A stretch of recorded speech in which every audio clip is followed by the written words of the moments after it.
There are many benefits to a personalised formulation, particularly for very complex cases, and that's when we tend to recommend those more complex formulas.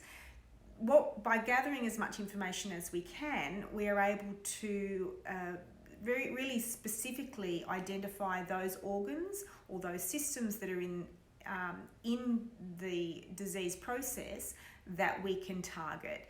Herbs are very much have an affinity for particular systems, even though if you read a lot about herbs there might be 1,000 different uses for herbs. We don't use herbs that way. Each of the herbal formulations we make, we know specifically.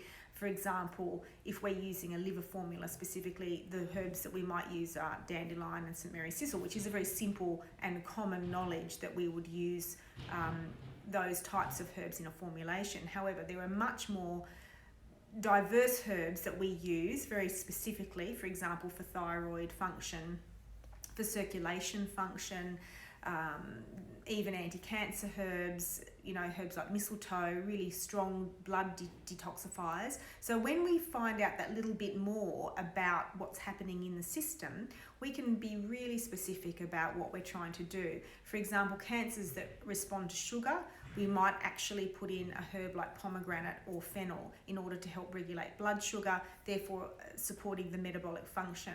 Now, we do put a lot of these herbs in some of our generalised formulas, so the generalised formulas are definitely effective, but in really tricky cases, sometimes we can tweak those formulations to trick the body into getting the result that we're after.